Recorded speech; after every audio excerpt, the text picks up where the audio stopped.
Hello all, and welcome back to the Onion Man's Rooftop Two-Headed Cow Caravan of Treasure. Sometimes barter. Name streak continues. And this is also the next episode of Journey Into Monthlies, where I take a look at my comic book haul for the month. These will be the comic book haul for July.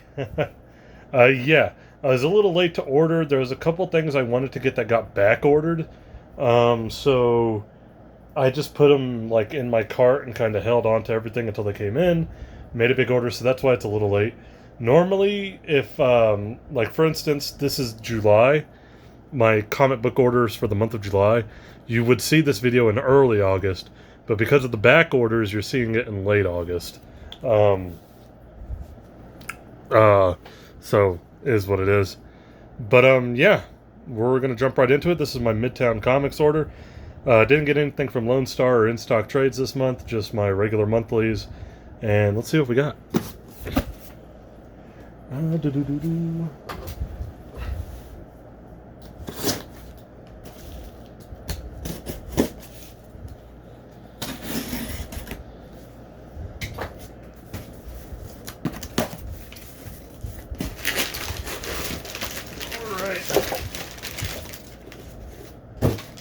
First off, we got our Midtown Comics brown bag here.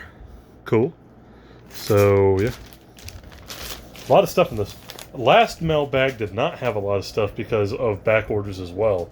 This one, I think pretty much everything I ordered was in. Or everything I get was in, minus the back orders, but those eventually came in.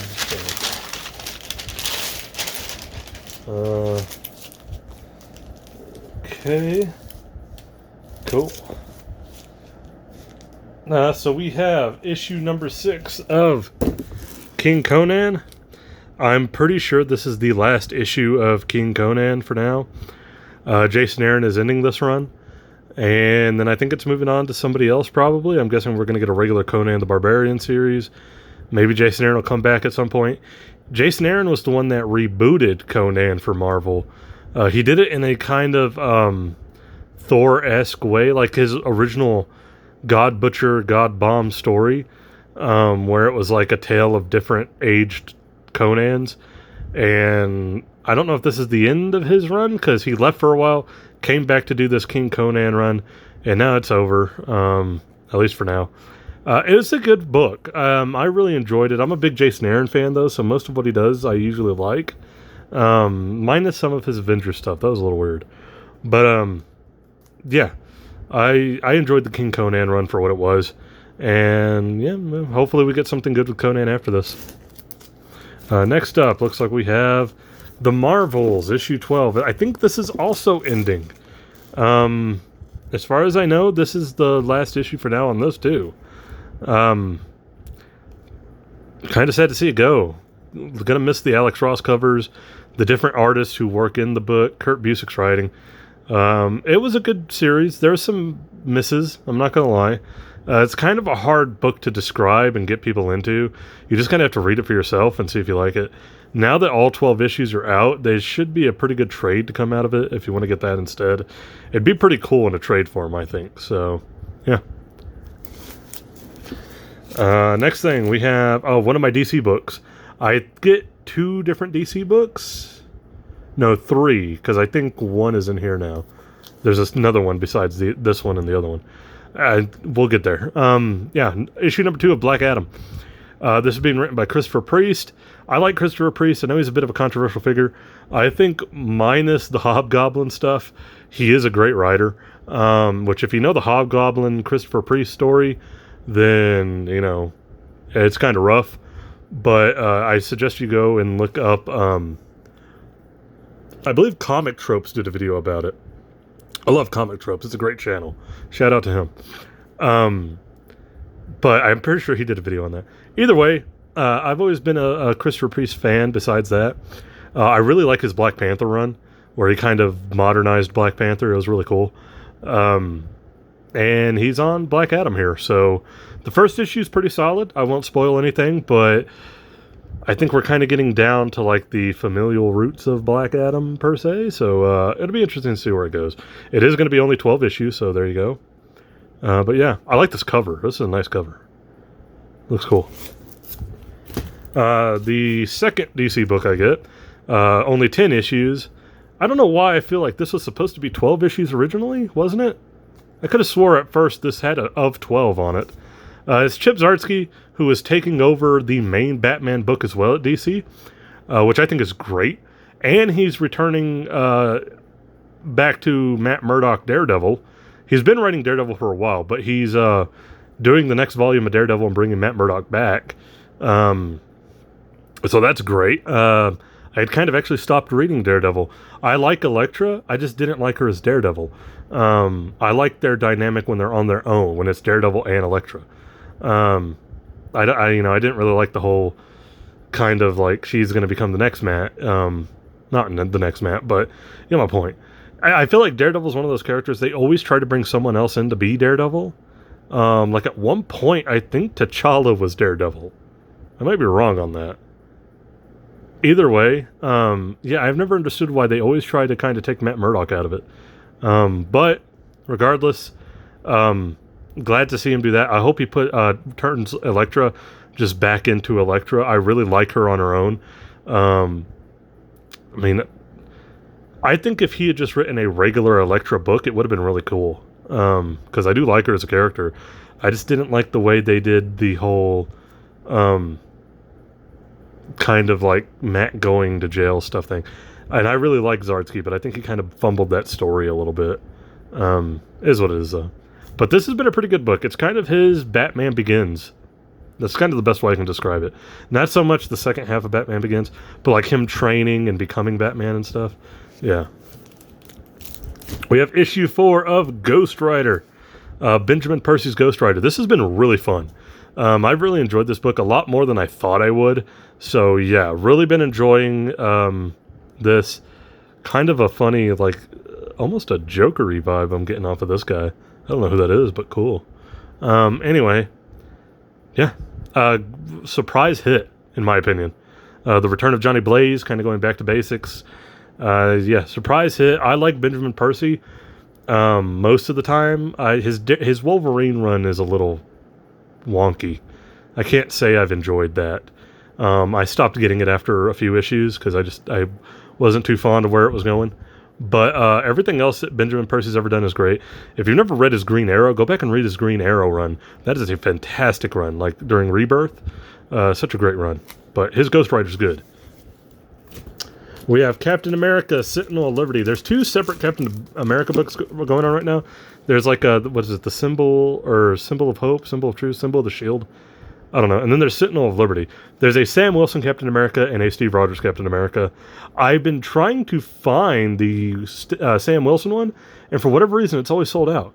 And then like I'll go on and it'll be there, and then I'll get a message saying it's like out of stock. I don't know what's going on with that book, but I want it so I could have both of the Captain America books.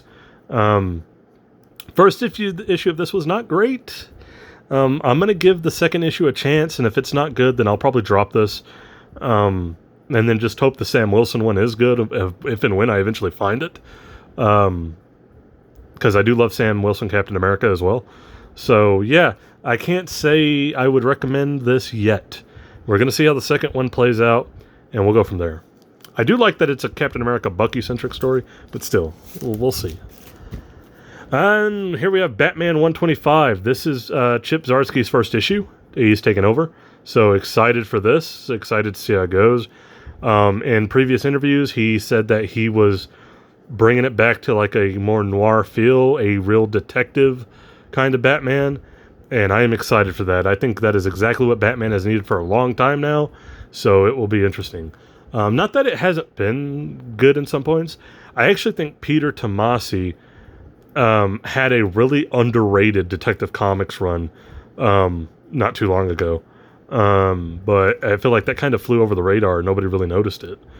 But I'm glad Zartski's on the main Batman book. I think this is going to be a perfect combination, especially if he can do what he did with Daredevil for Batman.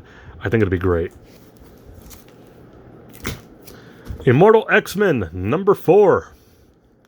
I've enjoyed Immortal X-Men. This is all kind of leading into the whole AXE Judgment Day thing, Avengers, X-Men, Eternals. The Eternals book was great. It's ended because it's leading into Judgment Day as well. And now we're getting kind of the point of view with the Immortal X-Men of their thing going on. It's been pretty cool. It's definitely a more dialogue kind of pseudo-political heavy book in terms of just like the politics of the mutants, like being themselves and being a kind of world power now, you know what I mean? And kind of the way they're run behind the scenes and stuff. I like that stuff with the mutants and the X-Men. I think it works really well when it's done right. And I think Kieran Gillen's doing a very good job of that. And lastly, we have Zartski's Daredevil #1. So we're getting, if we look here, we have his Batman, the start of his Batman, and the start of his new Daredevil. I think it's awesome because Zartski, I always pronounce his name wrong. Apologies. I think he's a great writer. Again, I think he kind of fumbled the Elektra thing. I think it could have been done a lot better. But that, regardless of that, his Daredevil run up until that point was amazing. I liked his. He did a Spider-Man run. Was it a Spectacular Spider-Man run? I can't remember. That was a good run. Yeah, he's a great writer, and he proved himself with Daredevil. I think he's going to continue to do great things with Batman. Two of my favorite characters, maybe my favorite DC character, and one of like my top 3 Marvel characters in Daredevil, and he's writing both, and it's pretty amazing just to see somebody who's like worked their way up to that level where he's writing Daredevil and Batman. That's pretty cool to me. Like, did Frank Miller write Daredevil and then do like his Batman graphic novels at the same time? Because like that's where Zartski's entering territory now. I'm not saying that iconic status, but just in terms of like career path, I mean, kind of crazy when you think about it. Hopefully he doesn't become all bitter and weird like Frank Miller. Holy Terror and all that bullshit. Anyway, time to pick my favorite cover of the month. Not King Conan. I wish one of my biggest complaints with King Conan is that the Saad Rabish did not do the covers. I wish he had. Alex Ross is always good with Marvels, but I feel like that's kind of cheating. I really like this Black Adam cover. It just looks clean and smooth, man. So we're going to put that one as a contender. Probably not Batman the Night. Ghost Rider. Ghost Rider has actually won most of my cover picks since the first issue. They've been really good covers. So we'll put that as a contender. No. I like this cover a lot. It's definitely got a weird kind of American Beauty thing going on here. But I don't know if I'd go with that one. This Daredevil cover looks fantastic. Who did that?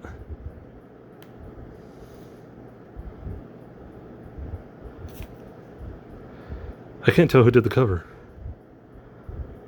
I don't recognize it with the names over here on the side. But it might be that one. This Batman cover's great, but I like the kind of classic thing they're doing with Robin here, and then the shape of the bat. But I don't know if I can pick that one either. So we got 3 choices here. We have Black Adam. I just like the smoothness of this cover. It looks great. We have Ghost Rider, which has won a lot of these already, even though it's only 4 issues in. And then we have Daredevil. I can't believe I'm doing this, but I'm going to take Ghost Rider out of it. Ooh. I can't pick. I love the clean look and just like the smoothness of this Black Adam cover. In terms of like how clean it looks. Like it's just a great visual.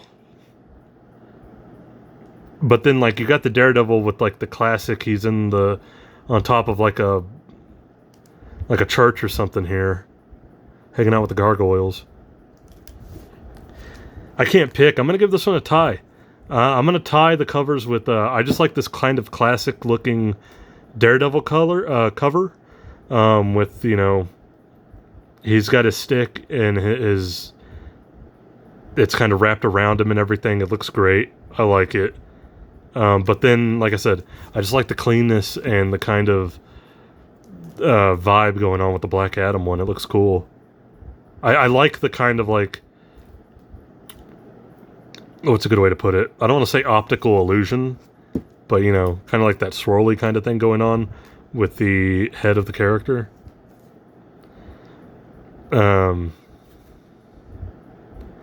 Yeah, so I'm going to give it a tie. I can't pick one. I like both for different reasons. I like the classicness of this Daredevil one, and I just like the crisp cleanness of the Black Adam one. So a tie for cover of the month between Black Adam and Daredevil. There we go. But yeah, that's it. A good month. I think I'm really excited to see where Zartski is going to take Daredevil again, and then his Batman. I think that's the big thing. Zartski going back to Daredevil and going to Batman. So, big month for him. But that's going to be it for Journey into Monthlies. I've already placed my order for my August books. So you will see those at the beginning of September. But thank you. If you like this video, please leave a like, comment, subscribe. You do not have to if you do not want to. But I always appreciate anybody who does. And I will catch you guys in the next video.